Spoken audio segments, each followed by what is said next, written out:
Imagine a predator stalking his prey, not in the African savanna, but in the chilling wilderness of Alaska. This predator is not an animal, but a man named Robert Hansen.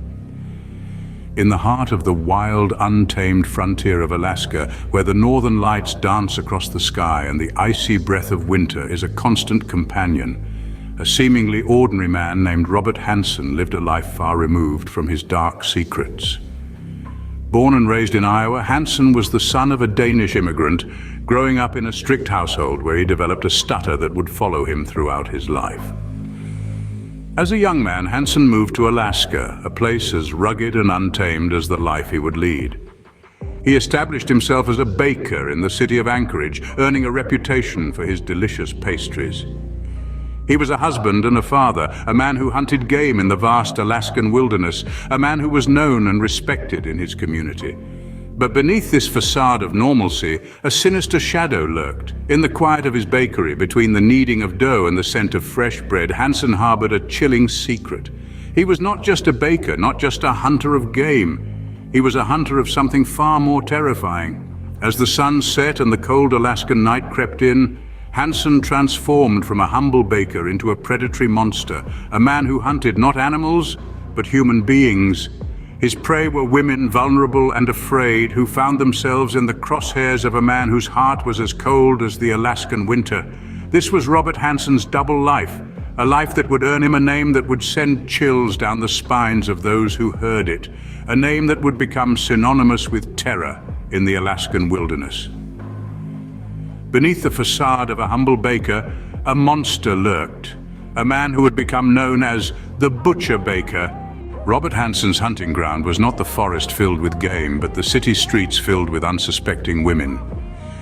The Alaskan wilderness, a place of stunning beauty and breathtaking landscapes, served as the backdrop for Hansen's horrifying crimes.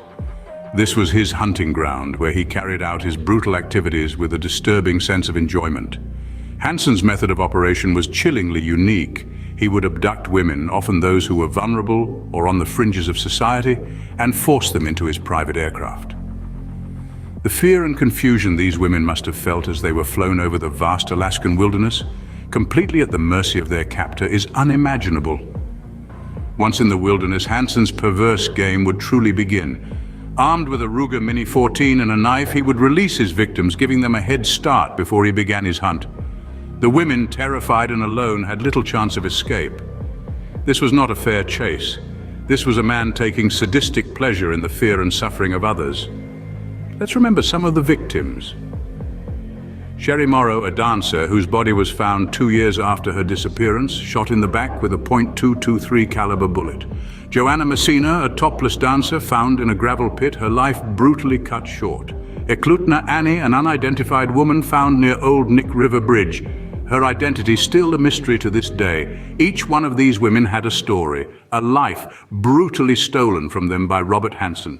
Hansen's crimes were not just acts of violence, but a twisted form of sport. He treated his victims not as humans, but as prey in his sadistic game.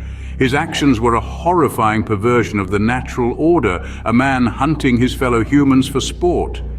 In the cold Alaskan wilderness, Robert Hansen found a twisted pleasure in the most heinous of games. Even the most cunning predator can't evade justice forever. In the early 1980s, Hansen's reign of terror began to unravel. The discovery of the first victim, Sherry Morrow, in a shallow grave along the Nick River, sparked a citywide manhunt. She was found with a .223 caliber bullet casing nearby, a clue that would later prove instrumental in Hansen's capture. But the pivotal turn of events came from an unlikely source, a survivor. Cindy Paulson, a 17-year-old, managed to escape from Hansen's clutches. Her detailed account of her ordeal painted a chilling picture of the predator they were hunting. She described being abducted, assaulted, and ultimately being taken to an airstrip for what she believed was a one-way trip to the wilderness, Hansen's preferred hunting ground. It was her brave escape and subsequent identification of Hansen that led the police to his doorstep. Upon searching Hansen's property, the police found a cache of souvenirs, jewelry from his victims, a map marked with X's correlating to the locations of the bodies, and most damning of all, a Ruger Mini 14 rifle. a match to the .223 caliber bullet casing found near Sherry Morrow. Hansen was arrested and brought to trial. Faced with overwhelming evidence, he confessed to the murders of 17 women, though the true count may never be known. In 1983, he was convicted and sentenced to a staggering 461 years in prison, ensuring that he would never walk free again. In prison, Hansen led a quiet life, a stark contrast to the horror he had once unleashed. He was largely forgotten, a specter of a time best left buried in the past. He died in 2014, not by the hands of justice, but of natural causes due to lingering health conditions at the age of 75. The butcher baker might be gone, but his chilling legacy continues to haunt the Alaskan wilderness. It's a terrifying thought, isn't it, that such a monster could hide in plain sight? As we reflect on the story of Robert Hansen, the butcher baker of Alaska, we're left with a chilling question. How could he operate for over a decade unchecked, planting terror in the heart of Anchorage? This tale of horror serves as a stark reminder of the facades that can be maintained by those around us. It's a wake-up call to the fact that sometimes the most horrific monsters are not those in our nightmares, but those walking amongst us in broad daylight.